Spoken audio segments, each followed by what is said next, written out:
और क्या हाल चाल, कैसे हो आप लोग। चलो आज हम लोग एफसीसी सीरीज के लेक्चर नंबर 5 में हैं। अभी भी हेडिंग वही लिखा हुआ है, डिस्प्लेसमेंट वेलोसिटी एक्सीलरेशन, क्योंकि जब तक हम ग्राफ के पोर्शन तक नहीं पहुंचेंगे, ग्राफ कंप्लीट नहीं करेंगे, तब तक हम अगले टॉपिक पे नहीं जाएंगे। आज अपना डिस्कशन का सब्जेक्ट होगा ग्राफ। जो पीछे का बात किए थे कि दो तरह का होता है, पॉजिटिव स्लोप, निगेटिव स्लोप का, फिर हम उसके बारे में डिटेल बात करेंगे। एंड देन हमारे फिजिक्स में किस तरह उस ग्राफ का यूज है, ये आज हम लोग सीखेंगे।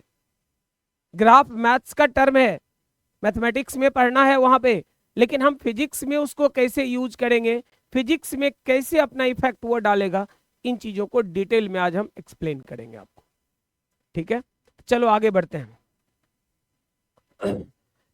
अब हम बात कर रहे हैं दो तरह का ग्राफ। मैंने बताया था, एक ग्राफ था पॉजिटिव स्लोप का, एक ग्राफ था निगेटिव स्लोप का, तीसरा था जीरो स्लोप का। पॉजिटिव स्लोप में बोले थे कि अगर थीटा एंटी क्लॉक घूमेंगे, थीटा किधर, एंटी क्लॉक घूमेंगे, तो स्लोप हमारा पॉजिटिव रहेगा। थीटा अगर क्लॉकवाइज घूमेंगे, स्लोप हमारा निगेटिव होगा। अगर graph parallel to X axis हो जाएगा तो स्लोप हमारा जीरो होगा। क्लियर है ये मामला। पॉजिटिव स्लोप का graph first quadrant and third quadrant में होगा, जबकि नेगेटिव स्लोप का graph second and fourth quadrant में होगा। जीरो स्लोप तो पैरेलल है, जिधर लो कोई फर्क नहीं पड़ता। यहां तक तो क्लियर है। तो अब हम बात कर रहे हैं कि अगर पॉजिटिव स्लोप हमारे पास है, कौन सा स्लोप है, पॉजिटिव, तो भाई ये पॉजिटिव स्लोप कितने तरह का होगा। तो पहला, पॉजिटिव है कांस्टेंट है, पॉजिटिव है इंक्रीजिंग है, पॉजिटिव है डिक्रीजिंग है। पॉजिटिव कांस्टेंट का क्या मतलब, पॉजिटिव इंक्रीजिंग का क्या मतलब, एंड पॉजिटिव डिक्रीजिंग का क्या मतलब, ये समझ लो। कांस्टेंट, पहली बात समझ लो। स्लोप, स्लोप मतलब टेन थीटा, टेन थीटा कह रहा है कांस्टेंट है। इसका मतलब भैया थीटा का वैल्यू क्या होगा,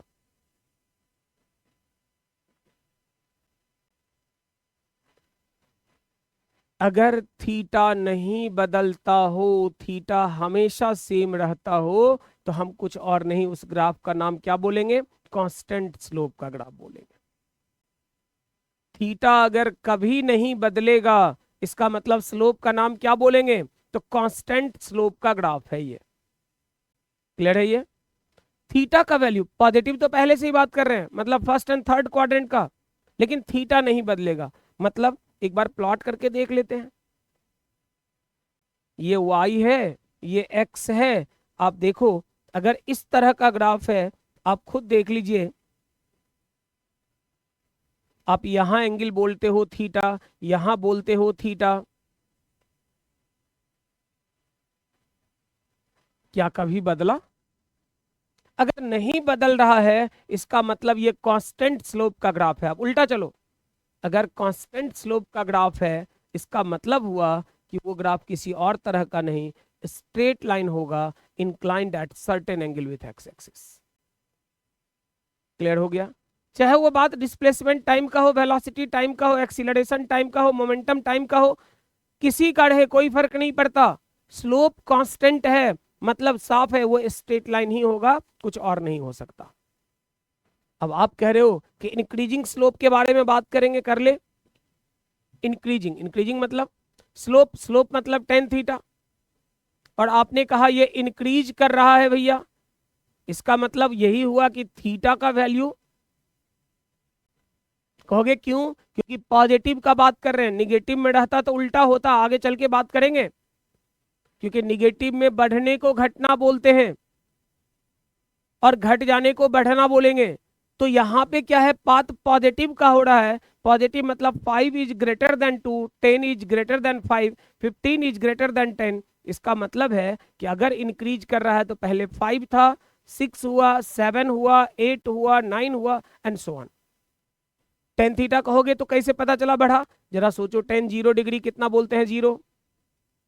30 डिग्री 1/√3, 45 डिग्री 1, 60 डिग्री √3, 90 जाते हैं 1/0, अनडिफाइंड या इनफाइनाइट हम लोग बोल देते हैं।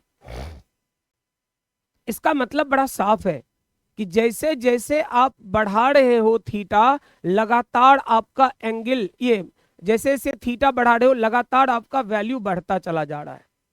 0 से 90 के तरफ जाने में थीटा इंक्रीज करता है, मैथमेटिकल मतलब न्यूमेरिकल वैल्यू भी इंक्रीज करता है। मतलब साफ है, उल्टा चलो, न्यूमेरिकल वैल्यू बढ़ा, ये बता रहा है कि थीटा बढ़ रहा था। तो थीटा बढ़ रहा था मतलब आप कहिएगा y और x के बीच का ग्राफ। मैंने बोला था कि कर्व वाले में कॉन्सेप्ट यही कहता है कि टेंजेंट खींचो। डिटेल तो मैथमेटिकल टूल्स में है, मैंने पहले ही बोला कि ये पार्ट आपको किया हुआ होना चाहिए था, लेकिन मुझे लग रहा है कि ज़्यादातर बच्चों के नहीं करे हुए हैं, इसीलिए मैं डिस्कशन बीच में इसका कर दे रहा हूँ। अदरवाइज मेरा मुद्दा वहीं पे ख़त्म हो गया था कि स्लोप एंड एरिया बता के हम सीधे प्रॉब्लम की तरफ मूव करते, लेकिन अगर स्लोप का कॉन्सेप्ट नहीं रहता फिर आप प्रॉब्लम में फंस जाते। इसीलिए मैं स्लोप एंड एरिया को डिफाइन कर रहा हूँ यहाँ। तो यहाँ कहेंगे कि यहाँ अगर मान लो इस पॉइंट पे देख रहे हैं तो इस पॉइंट पे टेंजेंट खींच दो भाई। तुम यहाँ देख रहे हो, यहाँ टेंजेंट खींच दो। अब खुद देख लो, this angle is theta, this angle is, आप कहोगे this point is B and this one is A. दिख तो रहा है θ2 ग्रेटर देन θ1, इसका मतलब हुआ slope of B greater than slope of ए।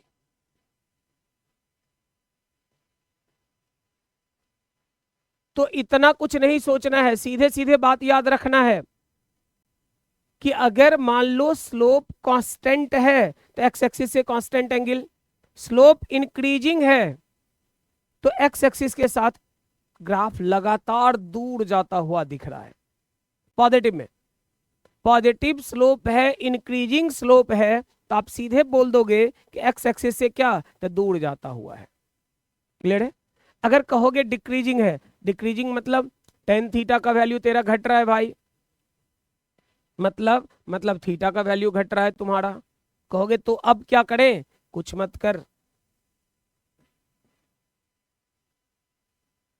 खुद देख लो, एनालाइज करो। यहां जब थे और यहां जब पहुंच गए, this point is B, this one is A, आप खुद देख लीजिए कि θ2 छोटा दिख रहा है θ1 से, मतलब स्लोप जो बी पे आपका है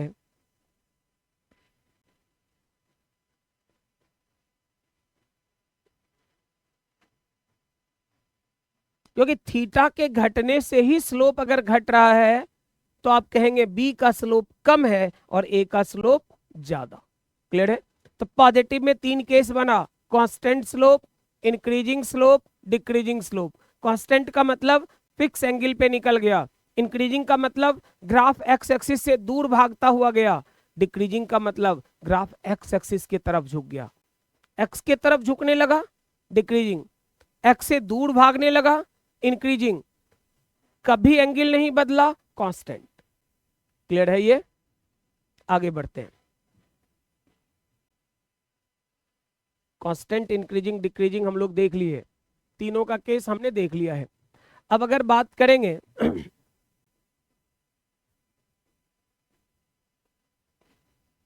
कांस्टेंट स्लोप, कांस्टेंट स्लोप किस केस में बात कर रहे हो, तो हम फिजिक्स में आते हैं, देख लो।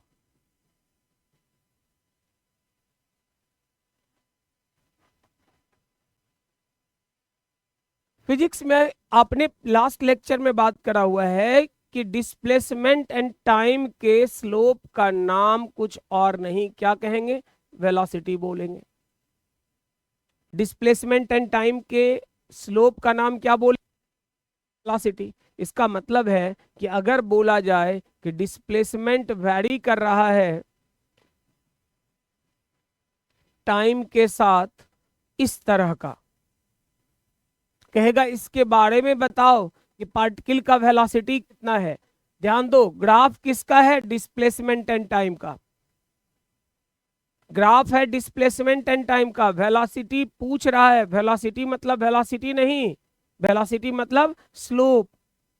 डिस्प्लेसमेंट एंड टाइम का स्लोप निकालना है मुझे, और ग्राफ देखकर पता चल रहा है कि स्लोप कभी बदला ही नहीं, मतलब ये वेलोसिटी इसका क्या है, वेलोसिटी कांस्टेंट का मतलब क्या, तो ये यूनिफॉर्म मोशन है। कहोगे और कोई मतलब है, हाँ, और क्या मतलब है,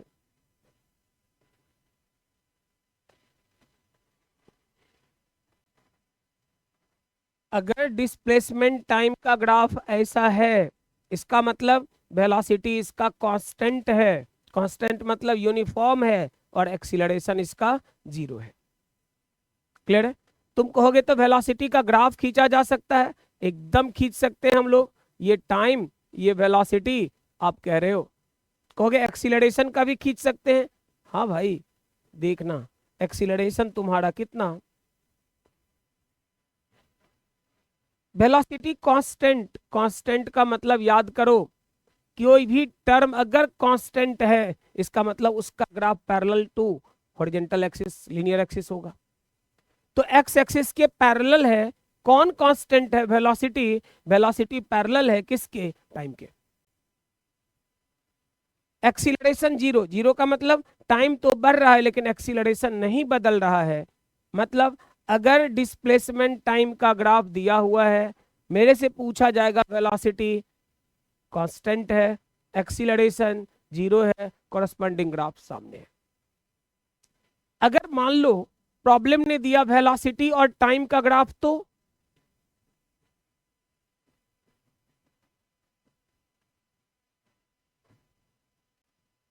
वेलोसिटी एंड टाइम का दिया तो कैसा, देख लो,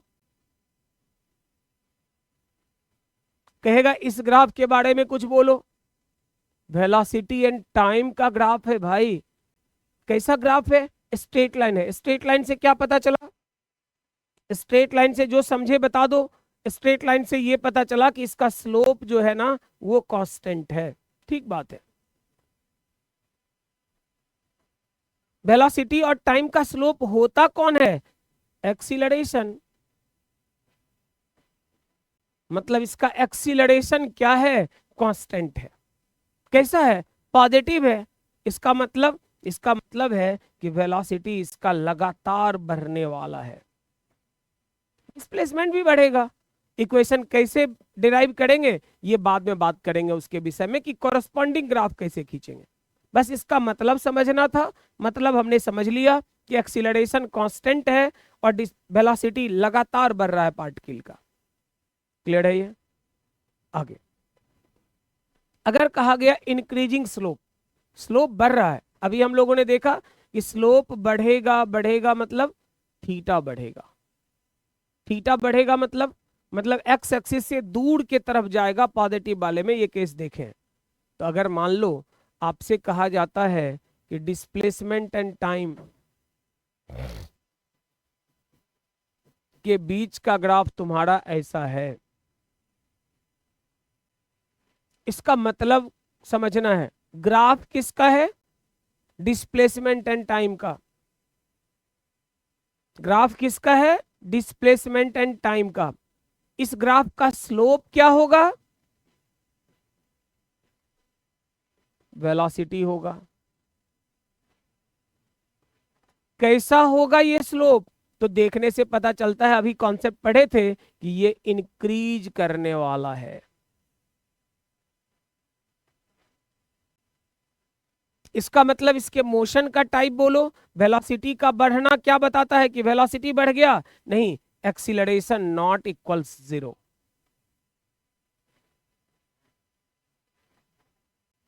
जीरो नहीं है ये बात तो है, लेकिन है कैसा, पॉजिटिव। कैसा है ये, पॉजिटिव नेचर का है। वेलोसिटी इसका लगातार बढ़ रहा है, बढ़ रहा है मतलब मोशन एक्सीलरेशन वाला है। अगर वेलोसिटी घटता, मोशन रिटार्डेशन वाला होता। रिटार्डेशन मतलब निगेटिव एक्सीलरेशन, क्योंकि यहां बढ़ रहा है। कहोगे कैसे पता, स्लोप, स्लोप बढ़ रहा है और स्लोप का नाम है वेलोसिटी, इसका मतलब वेलोसिटी बढ़ रहा है। वेलोसिटी बढ़ रहा है मतलब एक्सीलरेशन 0 तो नहीं है, कैसा है, पॉजिटिव नेचर का काम कर रहा है। क्लियर है ये? अगर तुम कहोगे कि इसके मोशन के बारे में, तो क्लियर है वेलोसिटी बदल रहा है, इसका मतलब है कि नॉन यूनिफॉर्म मोशन है। मोशन है लेकिन यूनिफॉर्म नहीं है, एक समान नहीं है, ये लगातार बदलने वाला है मोशन। क्लियर? चलो,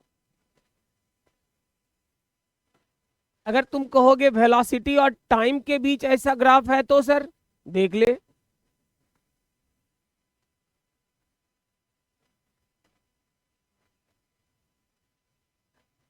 वेलोसिटी एंड टाइम का ग्राफ है, स्लोप पे विचार करेंगे। स्लोप, स्लोप मतलब एक्सीलरेशन, एक्सीलरेशन मतलब आप कह रहे हो ये बढ़ रहा है, इसका मतलब है ये प्रॉब्लम कैसा, तो ये वेरिएबल एक्सीलरेशन वाला प्रॉब्लम है। देखिए ये जो भी था, लेकिन था तो कांस्टेंट। अगर कांस्टेंट एक्सीलरेशन रहेगा तो हम लोग कैनेमेटिकल इक्वेशन यूज कर सकते हैं। अगर एक्सीलरेशन कांस्टेंट नहीं रहेगा, इन दैट केस क्या करेंगे, तो हम लोग इक्वेशन जो यूज करेंगे वो differential form acceleration equals DV by D T, भी equals D X by D T वाला प्रॉब्लम, ये फॉर्मूला यूज करके सवाल सॉल्व करेंगे। तो इस ग्राफ ने क्लियरली बताया कि बेटा यहां कैनेमेटिकल तू अप्लाई ही नहीं कर सकता, क्योंकि तेरा एक्सीलरेशन वेरिएबल हो गया। बात समझ रहे हो? अगला डिक्रीजिंग स्लोप का मामला देखो। डिक्रीजिंग स्लोप, स्लोप डिक्रीजिंग अभी तुरंत देखे थे। डिस्प्लेसमेंट एंड टाइम को लेके ही बात कर लो।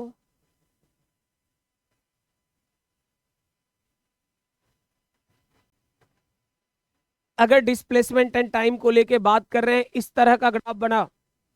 डिस्प्लेसमेंट एंड टाइम के लिए बात कर रहे हैं, ग्राफ इस तरह का है। कहोगे इस तरह का क्यों? थोड़ी देर पहले तो देखे थे कि ऐसा ही ग्राफ को डिक्रीजिंग, क्यों डिक्रीजिंग मैंने एक्सप्लेन कर दिया था। क्लियर है?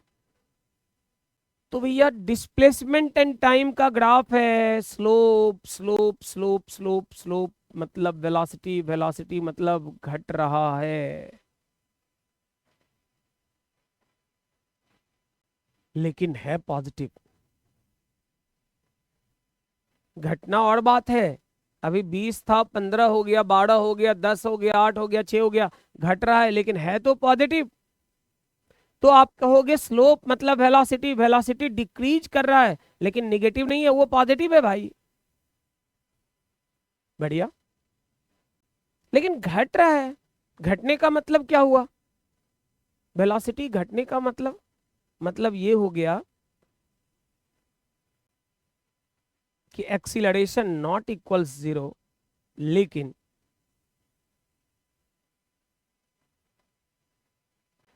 ध्यान दो, वेलोसिटी बढ़ता, एक्सीलरेशन पॉजिटिव। पॉजिटिव मतलब acceleration acting along velocity. Velocity घट रहा है मतलब एक्सीलरेशन है वेलोसिटी के अगेंस्ट है, अगेंस्ट मतलब निगेटिव नेचर का है। क्लियर है ये? कोई दिक्कत है बोलो? तो हम लोग कहेंगे मोशन कैसा, तो मोशन तो क्लियर है नॉन यूनिफॉर्म नेचर का।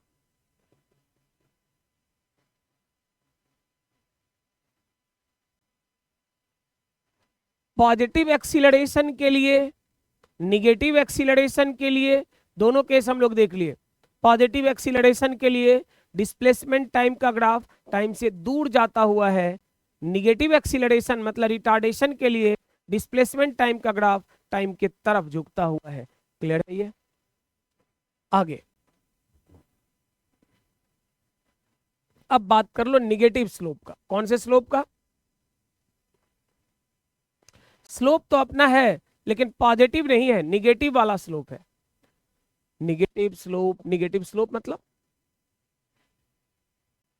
निगेटिव स्लोप का मतलब क्या?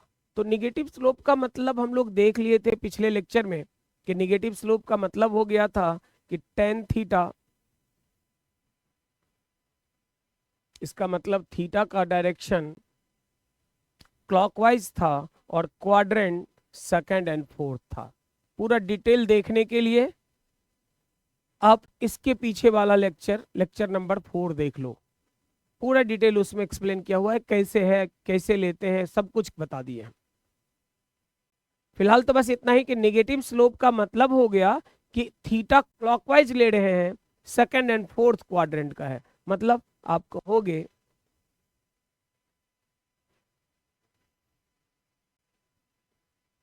क्यों है ये डिटेल लेक्चर नंबर 4 में जाके देख लो।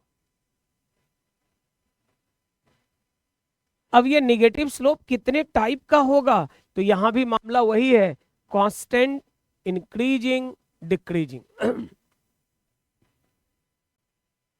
पहली बात तो ये स्लोप सेकंड एंड फोर्थ में मैंने बताया था कि हमारा मैक्सिमम सवाल क्योंकि टाइम डिपेंडेंट रहेगा, इसीलिए सेकंड क्वाड्रेंट अपने लिए किसी खास काम का नहीं होगा।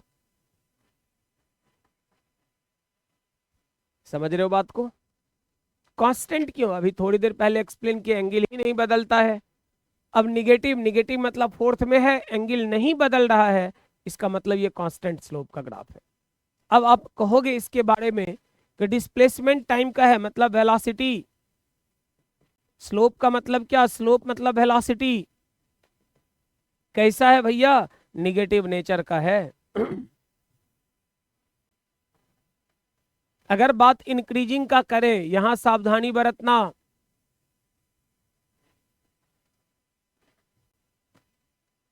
पॉजिटिव में बात करो, 5 और 2 में कौन बड़ा है, तो 5 ग्रेटर देन 2 एकदम बोलोगे यही।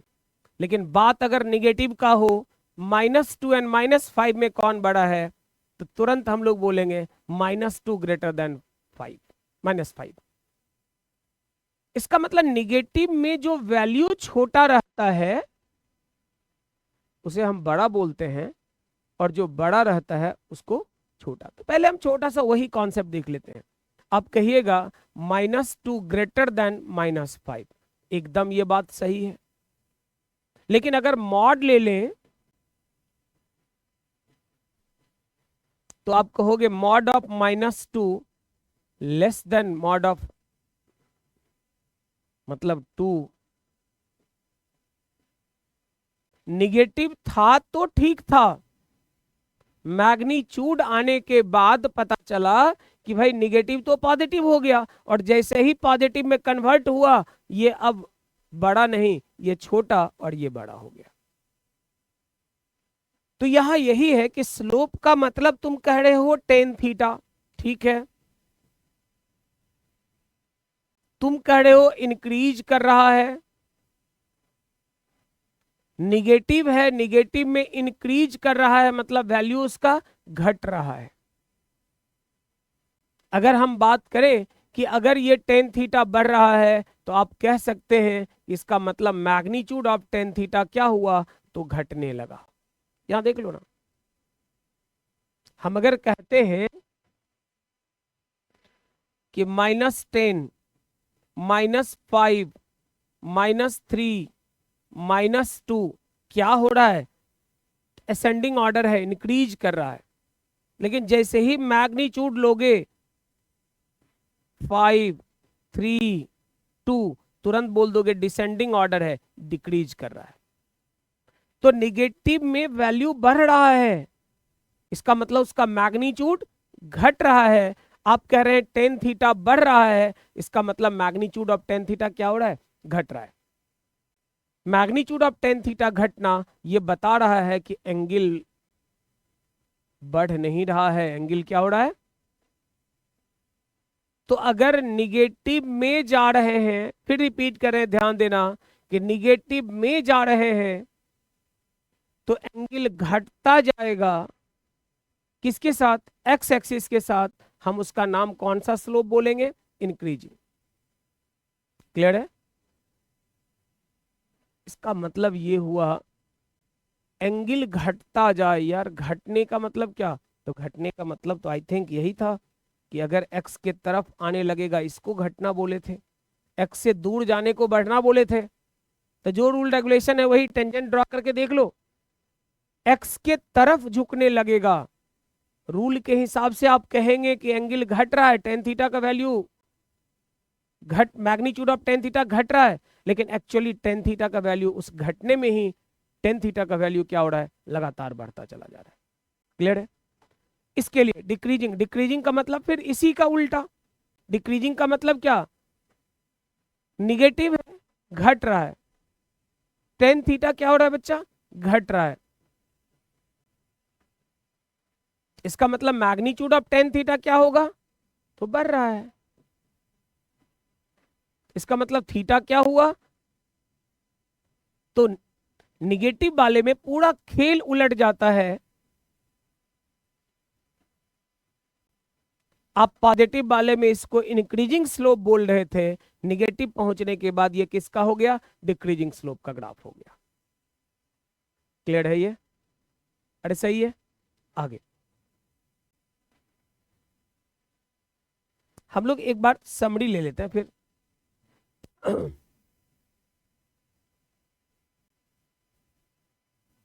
उतना दिमाग नहीं लगाना, ये एक ग्राफ याद रखना, सब कॉन्सेप्ट सही सही देगा।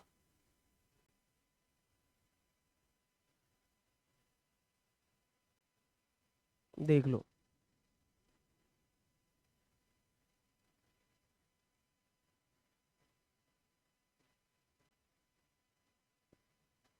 इसका मतलब क्या है, जीरो स्लोप, जीरो स्लोप का मतलब वाई एक्सिस पे जो रहेगा डिस्पोजिशन रहेगा, पोजीशन कांस्टेंट मतलब पार्टिकल एट रेस्ट, वेलोसिटी रहेगा, वेलोसिटी कांस्टेंट, एक्सीलरेशन रहेगा, एक्सीलरेशन कांस्टेंट, जो रहेगा वो कांस्टेंट हो जाएगा। इसका मतलब है कांस्टेंट स्लोप, इसका मतलब है इंक्रीजिंग स्लोप,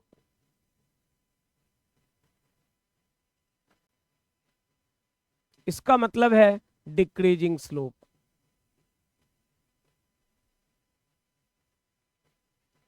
लेकिन ये याद रखोगे ये सब का सब फर्स्ट क्वाड्रेंट में है, इसका मतलब ये मामला पॉजिटिव स्लोप का बना।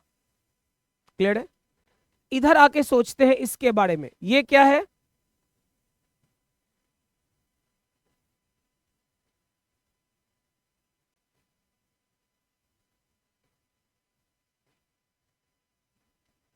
देखो एक्स से दूर जाते हुए देखने से ये इंक्रीजिंग लग रहा है, लेकिन क्योंकि मामला निगेटिव का है, बात है इंक्रीजिंग लेकिन बात निगेटिव का हो रहा है, और निगेटिव में बढ़ने को घटना बोलते हैं, इसका मतलब ये ग्राफ डिक्रीजिंग।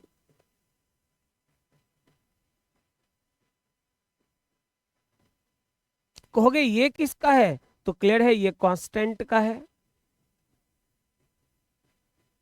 कहोगे ये किसका है, तो ये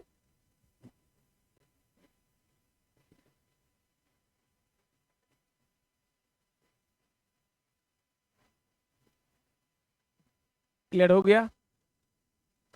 तो कौन सा कांस्टेंट होगा, कौन सा इंक्रीजिंग होगा, कौन सा डिक्रीजिंग होगा, यहां तक में तो कोई दिक्कत नहीं है, अरे सही है। तो अगला अगले लेक्चर में इसके आगे का पार्ट हम लोग डिस्कशन करेंगे कि अब एरिया का पार्ट क्या होगा, कॉरस्पॉन्डिंग ग्राफ कैसे खींचेंगे। अगर मान लो किसी एक का दिया हुआ है वेरिएशन रिलेशन कि v directly proportional to t, और हमसे पूछेगा डिस्प्लेसमेंट का ग्राफ, एक्सीलरेशन का ग्राफ, इस सब सवाल बड़ा फंसाता है यार।